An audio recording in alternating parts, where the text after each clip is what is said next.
Ini ada pertanyaan, tapi saya melihat ini sama ya. Ini saya minta tolong jangan ada pertanyaan ke masalah individu, ke masalah kelompok gitu ya.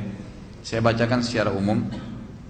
Bagaimana tanggapan Ustaz mengenai salafiyin atau kelompok yang mengklaim bermanhaj salaf? Saya punya seorang ayah yang beraliran salafi dan melupakan salah satu kelompok Persiraja, pendengar setia Radio Roja. Ini istilah sendiri nih ya. Ayah saya menuduh kelompok Ikhwan Muslimin itu sesat, Hizbut Tahrir itu sesat dan lain-lain. Di lain pihak ada kelompok salafi lain yang mentahdzir salafi Persiraja ini dengan sebutan Hizbiyun, Turasiyun, ya, Halabiyun, Sururiyun, Ikhwaniyun dan seterusnya.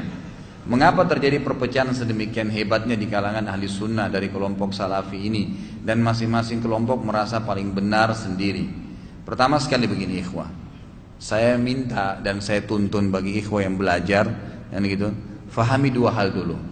Tidak ada namanya kelompok salafi. Ini dulu nih.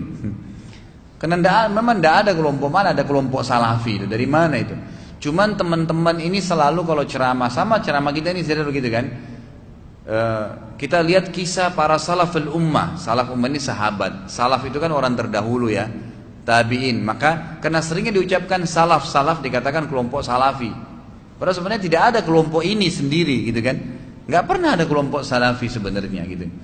Nah tapi karena sudah terbiasa diungkapkan akhirnya teman-teman pun ini mengatakan ya ikhwah salaf, akhwat salafiyah gitu kan, sudah keluar istilah itu. Maka itu pun sebenarnya ulama mengatakan tidak dipermasalahkan kalau ada yang mengatakan kami kelompok yang mengikuti salaf. Itu masih boleh saja. Tapi jangan sampai ini menjadi sebuah simbol seperti nama ormas atau nama kelompok dalam Islam yang baru, itu nggak boleh sebenarnya. Itu kan nggak boleh, nggak ada.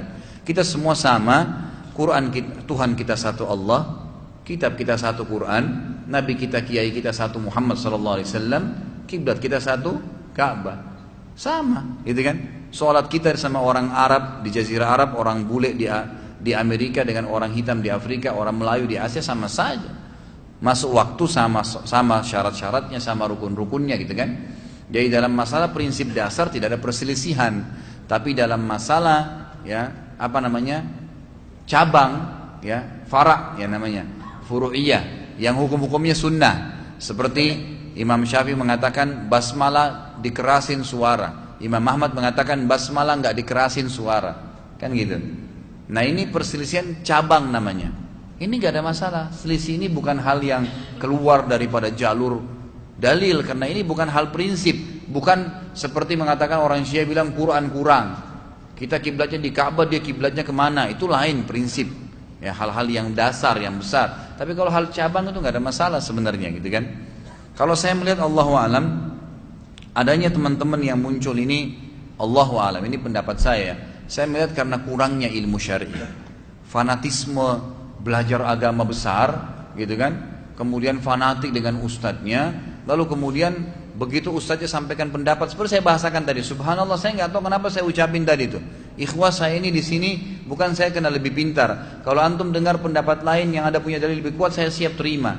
Itu sebenarnya konsep tulabul ilm. Harusnya begitu. Yang banyak muncul seperti tadi yang dikhawatirkan ini karena tadi itu, ya. Jadi misalnya ada antum yang ikut pengajian saya nih, Ustadz Khalid Basalam ini guru saya, pokoknya saya berpegang pada pendapatnya, Ustadz lain pasti salah. Itu nggak boleh. Saya malah sarankan antum nggak boleh begitu.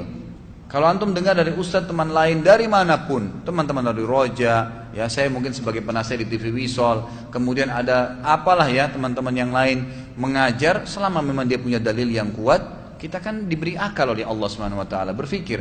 Kalau dalilnya benar, kita ambil dalilnya, nggak ada masalah. Gitu kan? Jadi kita terima dalilnya. Jadi kelompok-kelompok ini. Dan saya pribadi terus terang, saya khawatir ya, tidak pernah berani mengatakan kelompok ini sesat, kelompok ini sesat. Itu berbahaya ya. Kalau ada satu ormas Islam, yayasan, apalah mungkin termasuk partai, kemudian dia membawa nama Islam, lalu ada yang salah dari salah satu prinsipnya, maka prinsip substansial, prinsip yang salah itu yang disorotin, bukan semuanya, kan gitu. Karena mereka sholat kok, perempuannya pakai jilbab, mereka baca Quran sama dengan kita. Oh ternyata salahnya karena ini misalnya, gitu kan? Mereka membolehkan nikah antara lintas agama. Nah itu yang salah nih. Jangan langsung karena dia bilang ini kafir berarti. Enggak, gitu kan? Jadi kita harus hati-hati dalam masalah-masalah seperti ini ya. Jadi teman-teman kita, saudara kita semua muslimin. Kalau saya melihat ini adalah kurangnya ilmu, Allahu a'lam. Ilmu yang kurang dan fanatisme yang buta yang akhirnya melahirkan ya pemahaman-pemahaman seperti ini. Allahu a'lam. Ini menurut saya. Jadi saya sarankan jangan sibukkan lagi dengan kelompok ini, kelompok itu. Saya melihat teman-teman ikhwan muslimin di Mesir, mereka adalah teman-teman kita, saudara kita muslim. Mereka berusaha menerapkan agama Islam dengan cara mereka. Kalau ada salah satu substansial perilaku mereka yang salah, misal ada prinsip dasar dikembangkan sama teman-teman di Mesir itu, al-ghaya tubarirul wasilah. Itu dijadikan sebagai sebuah konsep dasar bagi teman-teman ikhwan muslimin di Mesir. Apa itu? Untuk mencapai target boleh kita melakukan cara apa saja, gitu kan? Jadi untuk mendirikan negara Islam boleh menembus apa, gitu kan? Boleh pakai cara apa? Misal ngumpulin bantuan untuk Palestina dengan musik misalnya. Nah akhirnya kan membolehkan sesuatu yang tidak boleh tapi karena ingin mencapai target. Nah berarti ini ada pemahaman yang perlu diluruskan nih, diskusikan. Tapi bukan ikhwan muslimin semuanya salah, nggak boleh nih. Apalagi dipatok sesat. Allahu a'lam. Ini pendapat saya pribadi ya. Kemudian teman-teman Hizbut Tahrir, mereka teman-teman yang mau membentuk khilafah Islamiyah, buat ngumpulin massa, ayo kita khilafah, ayo gini. Semangat itu positif kan? Nggak ada masalah. Apa yang keliru kira-kira? Oh kelirunya misalnya ada sebagian mereka mengembangkan pendapat, gitu kan? Yang saya pernah dengarkan dari dosen saya, Syekh Muhammad Jamil Zainu. Jadi beliau pernah ketemu dengan salah satu pimpinannya di negara Arab, di Yordania. Kemudian dia bilang tafsir ayat Al-Quran ini secara individu dia bicara sebagai pimpinan, gitu kan? Kelompok ini. Dia mengatakan firman Allah yang berbunyi alladzina immakannahum fil ardi aqamus salata wa atuz zakah. Orang-orang yang kalau kami berikan kekuatan di muka bumi, kan mereka bisa mendirikan negara, mereka mendirikan sholat dan mendirikan zakat. Orang ini berpendapat, dia bilang apa? Berarti kita belum wajib sholat, belum wajib zakat kalau belum ada negara, belum ada khilafah, gitu kan? Nah itu di Indonesia pun ada sedikit orang-orang yang menyebarkan pendapat ini. Ini yang keliru ikhwah, kan gitu. Nggak boleh kita tunggu khilafah baru sholat. Tapi bukan berarti semua kelompoknya salah. Enggak, karena misi dan targetnya kan baik, gitu kan? Tinggal bagaimana merangkul. Begitu pula banyak sekali di sini disebutin nama-nama kelompok, Allahu a'lam ya. Dan saya sarankan ini insya Allah kita jauhi. Semua adalah saudara kita muslim. Kalau ada salah satu kita coba diskusikan, kita pelajarin, cari ilmu dalilnya mana, disampaikan kepada mereka, dan kita doakan mudah-mudahan mendapatkan hidayah insya Allah. Bagaimanakah seharusnya sikap kita menghadapi perbedaan dan cenderung bila memecah belah umat seperti terjadi dewasa ini? Kalau saya Allahu alam kembali kepada ya hadis Nabi Shallallahu Alaihi Wasallam, akan terpecah umatku menjadi 73 golongan, gitu kan? Semua di neraka kecuali satu.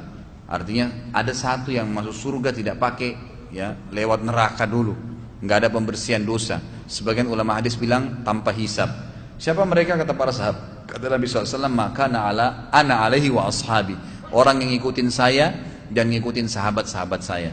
Allahu alam. Kalau kita kembali kepada kehidupan para sahabat, pendapat-pendapat mereka, dan yang paling banyak sekarang melahirkan kelompok di tengah-tengah umat ini yang saya lihat ya, Allahu alam, adanya liberal, adanya ini, adanya itu, karena mereka mau menafsirkan Al-Quran, mau menjabarkan hadis Nabi sesuai pemahaman dia, bukan pemahaman sahabat, kan gitu. Jadi akhirnya keluarlah pendapat-pendapat baru dia. Gitu kan? Keluar pendapat-pendapat baru dia. Padahal sebenarnya ayat Al-Quran turun kepada para sahabat yang belajar. Makanya mereka paling faham, gitu kan? Kalau mau aman, ikutin ayat ini. Ibnu Abbas bilang apa nih? Semua buku tafsir yang induk-induk besar tuh, Ibnu Katsir, ya tafsir Qurtubi, buku-buku banyak tafsir-tafsir yang besar itu, semua pasti menukil tuh. Si Ibnu Abbas berkata begini, sahabat Ibn Thabit berkata begini. Mereka menukil tuh. Artinya nanti sekarang ini baru ada orang-orang Islam di antara kita yang coba keluar dari pemahaman yang difahami oleh orang-orang sebelum kita, kan gitu. Kalau kita mau menghubungkan misalnya dalil dengan perkembangan teknologi sekarang, mungkin masih bisa kalau memang bisa ditarik benangnya, gitu kan. Tapi jangan sampai kita melupakan ayat-ayat atau tafsir atau penjabaran daripada hadis yang telah disampaikan bagi orang-orang yang memang turun wahyu kepada mereka. Allahu alam. Kurang lebih seperti itu ya. Mudah-mudahan Allah SWT menjadikan kita orang-orang yang senantiasa menuntut ilmu dengan ikhlas, dan menjadikan kita orang-orang yang senantiasa bisa menerima kebenaran dan mengamalkannya, serta juga Allah SWT memberikan petunjuk senantiasa kepada kita sesuai dengan yang Dia inginkan. Allahu a'lam. Dan semoga Allah menjadikan pertemuan kita ini pertemuan yang diampuni semua dosa kita, dilunasi semua hutang-hutang orang yang terlilit utang, dan juga Allah SWT sembuhkan orang yang masih kena penyakit di antara kita. Allah juga memberikan hidayah orang yang belum mendapatkan hidayah. Allah menambahkan ilmu bagi orang-orang yang masih jahil. Allah memaafkan orang-orang yang terlanjur melakukan kesalahan-kesalahan. Dan insya Allah mudah-mudahan perpisahan setelah ini perpisahan juga yang penuh dengan berkah dan rahmah. Dan semoga Allah SWT sebagaimana mempertemukan kita di sini, dipertemukan juga di surga firdausnya tanpa hisab dengan izin Allah SWT. Kalau benar dari Allah, kalau salah dari saya mohon dimaafkan. Subhanakallahumma wa bihamdika asyhadu an la ilaha illa anta astaghfiruka wa atubu ilaik. Wassalamualaikum warahmatullahi wabarakatuh.